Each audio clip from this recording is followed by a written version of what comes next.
Hey everyone, I'm Captain V. Have I ever told you the time I had a scorpion in my bedroom? No? Watch on. Okay, this story takes place when I was around 12 years old and I was in Tuscany, Italy. My family had rented a villa in the village of Fietri there, and it wasn't nearly as big as this, but it was kind of similar to this, like a stone villa with some low windows like these next to the hills like this, in a pretty dry area, known for things like wine and olive oil and things like that. And it was a beautiful little house. It was very hot, and we had been out away from the villa for most of the day. We came back. We came in. We got ready for bed. My brother was about 14, about 2 years older than I was, and he and I were sharing a room. And then my parents had their own room, and we were getting ready for bed. I finished brushing my teeth. I went back to the room, and my brother said, "Mom, Dad, come quick!" And I was like, well, already, like, what? What are you yelling about? We looked, and there on the wall, this white wall inside our room, was this black scorpion. It was instantly recognizable. It was this scorpion, like, big enough that it was scary. So we look at this, and I was like, what? And I was pretty afraid of scorpions. We know the scorpions are poisonous, right? Some of them can be like deadly. And I didn't know about this one, but it was a scorpion. So I was freaked out. So I was like, ah, what are we gonna do about this? I backed way away from it and was thinking like, oh, okay, I went over to get a shoe because I was going to kill the scorpion. But my dad comes in and he goes, what's going on? What's going on? And he sees the scorpion and he goes, oh, cool. Oh, what a neat creature. And I was like, what do you mean, Dad? It's not neat. It's a killer. It's gonna kill me in my sleep or something. And so he said, no, no, no. And if you ever have seen my story about the time I was after a burglar, which you're probably seeing a card about now, then you will recall that my father is often pretty nonchalant about things. Okay, just like when he was walking down the hallway in that story. So again, he's pretty nonchalant here. I am thinking my life is in danger. And my brother was kind of thinking the same thing. But my father goes, um, let me go get something. So I'm thinking, yeah, he's gonna go get a really big shoe or something. He's gonna come back and go squish, and then I'll be saved. No, no, that's not what he does. No, he comes back. What does he come back with? He comes back with a glass jar, like a mason jar. And I'm like, okay, maybe he's gonna throw the jar at it. He's gonna go some shattered glass, and then it'll be, kind of like an epic smash. We'll have to clean it up afterwards. But the scorpion will still be dead, and I'll still be safe. So off he goes over, but he doesn't wind up to throw it. He walks right on up over to the scorpion, and if the scorpion's up on the wall, he goes right up against, just underneath it. He's like almost touching the scorpion, and he just goes, chink, chink, chink, and he basically hits the scorpion off the wall, so it falls into the jar. So he's got the scorpion in the jar. I'm like, what are you doing, Dad? And he goes, well, I'm going outside. I'm like, okay, he's gonna take it outside, and then he's gonna put it outside, and then he's gonna go squish. Oh yeah, Dad's got it going on. Like Dad knows what's happening. He's not gonna make a mess inside.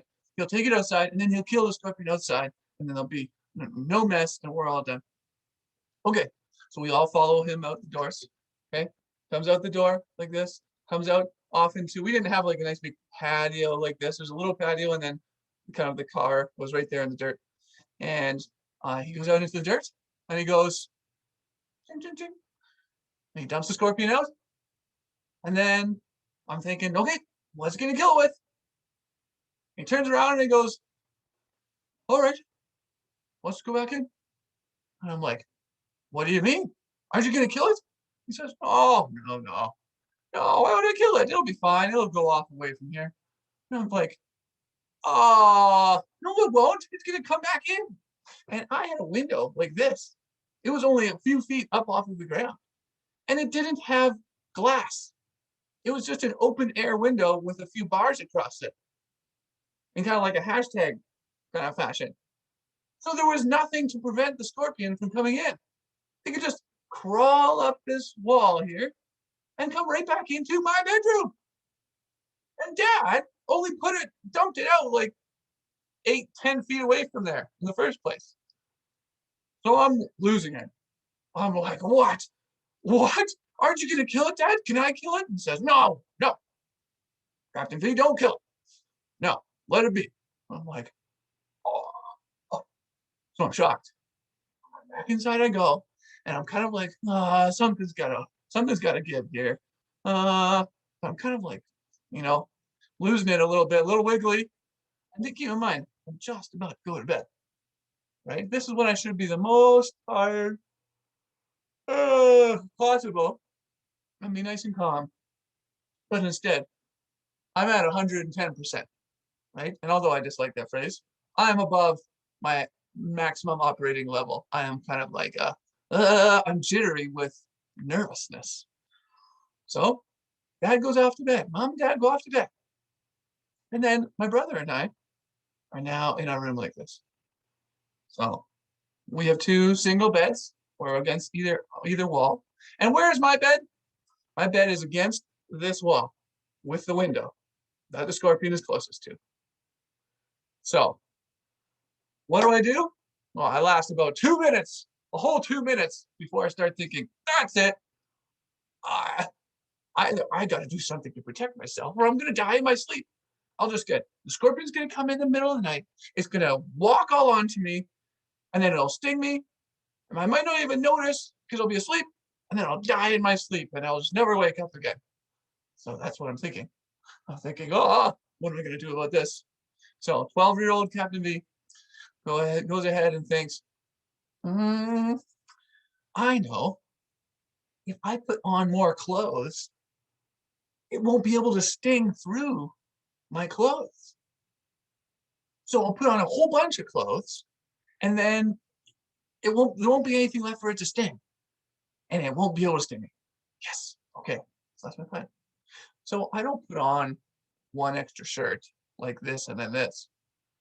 I don't put on 2 extra shirts. I go into my suitcase and I put on all of my clothes. All of them. So I'm now kind of like puffed up as I'm like in 5 layers of clothes. Super thick like this, but I'm protected now, so I'm feeling better. In I go to bed. And I try to go to sleep, but the feeling when you think that you have ants on you, or if you think that there's a spider somewhere, all you can think about is all of a sudden your body feels like you have something on you. So on into the night, all I feel are little crawly things on me. And I keep doing this like there's a mosquito or something, or like the scorpion has somehow gotten into my layers. I keep going, hitting things off and tossing and turning. And I'm wondering what's happening. And it gets worse and it gets worse. I feel like there's more and more until finally I see a bee. A bee is buzzing around in here.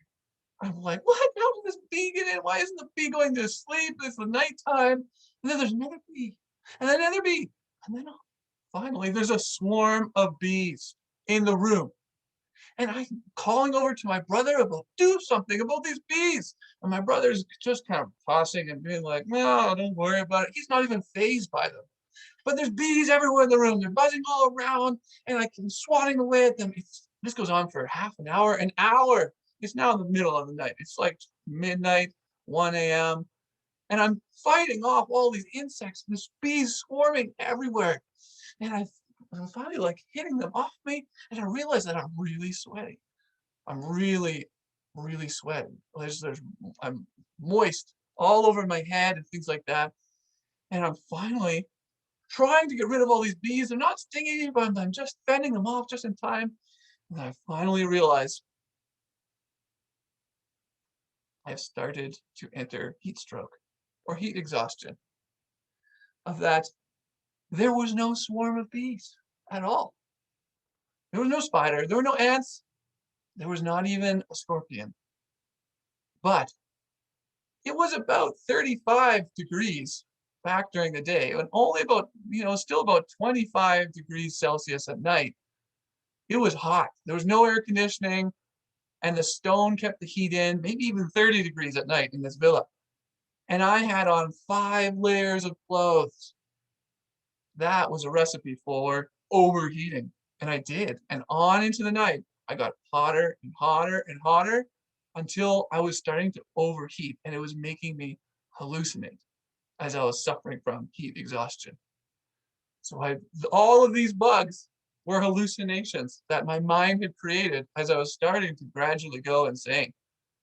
And I'd made up the bees, the spiders, the ants. Now the scorpion had been real, and it had caused me to do all this, but I never did see the scorpion throughout the night at all. So after losing 4 hours of sleep, fighting the entire time, sweating profusely, and all throughout the time, no one else was disturbed. I slept great. I eventually managed to talk myself down out of looking at hallucinations of bees and things like that. So I ended up being fine, made it through the night, had a terrible sleep, but um, entered a bit of heat exhaustion because of this scorpion. So watch out. Maybe don't do what I did, okay? And you won't suffer those hallucinations. Hope you enjoyed this one. We'll see you next time.